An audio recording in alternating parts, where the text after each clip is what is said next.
RTHK Radio 3. Times 8:23. Joining me now is Hans Fan, who is head of China Fintech and Financials Research at CLSA. Very good morning to you, Hans. Good morning, Peter. Thank you for joining us. So one of the big issues obviously affecting the financial sector on the mainland right now is the property sector, of course. Are you seeing any signs now that the slump in the mainland property market is stabilizing? There are some initial response from the government. I think that's the key, because since the July Politburo meeting, the central government has pledged to have the local governments taking their main responsibility. And following then, we're also seeing some central government plans, such as the police banks and guarantee from the China bond insurance companies to step in. So the direction is that we have already seen the introduction of the government credit enhancement to save the market. Having said that, so far those signs are still initial, because even look at the overall property sales, we are still not even see meaningful recovery yet. And the main efforts seems to be to get these unfinished properties finished, so that the owners can actually take ownership of them, and they're still paying their mortgages, or they're paying their mortgages on them before they've even taken ownership of them. That's right. That's right. The key at the local level is that to make sure that the unfinished project completed. Clearly, this needs money, right? And in the very beginning, as around of July, I think the local governments were asked to step in to finish this project. But the issue is that many of the local governments, they are tied up in terms of financial resources. Since the land sales this year was bad, and the economy itself is actually slowing down, and also the expense on the COVID side is also high. So that's why we have seen the central government also willing to provide more money to the local levels to help them to finish those projects. CDB, I mean China Development Bank, the major policy bank in China, has already be one of the key funding source to help the local government side. But what does it mean for the banks? They're being asked by the government to help with the financing of property developers, to carry on extending loans to them. How much are Chinese banks exposed to the real estate sector? Yes, it's a quite notable exposure at the banking sector as a whole. We actually estimate there was about 95 trillion RMB in terms of total direct and indirect exposure for the banking system to the property markets, which includes three parts: mortgage, 39 trillion, all the lending to the developers, including the loans, bonds, shadow banking, that's about 26 trillion. And then you have also another nearly 30 trillion is the indirect exposure with loans collateralized by land or property. So in aggregate, it's 95 trillion. What does this mean? It means roughly slightly more than a quarter of the total banking assets in China exposed directly and indirectly to the property market. So it's pretty heavy. And how much of that is non-performing now? Yeah. So we need to look at different parts, right?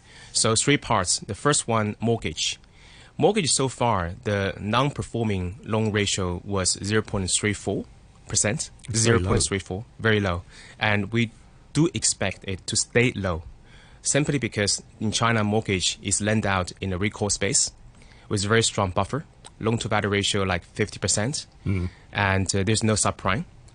Even looking at history, back in like 10 years ago in Wenzhou, one of the coast cities in China, when the property price down 50%, the mortgage non-performing ratio was at that time was only less than 1%. So that's the first part. I think safe. The third part, let's go to the third part first, which is the indirect exposure, like collateralized, loans. The buffer there is still high, so that's why the risk is low.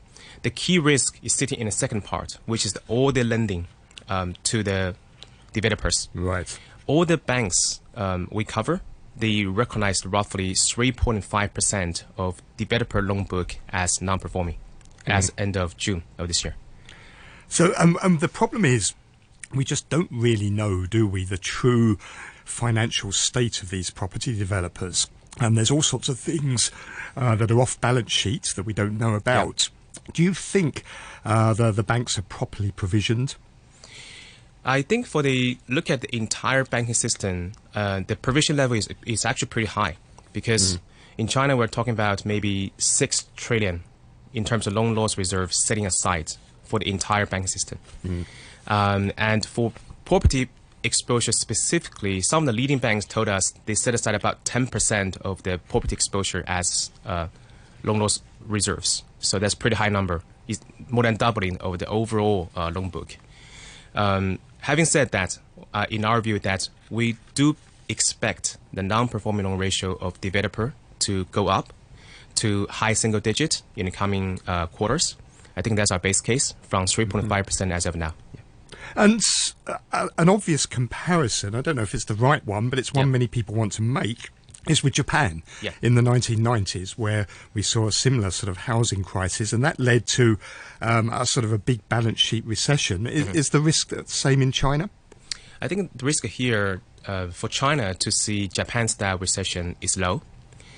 Even today, when you compare with Japan, China still have a aging population. I think that's similar, but urbanization rate in China now still low when you compare with Japan in 1990.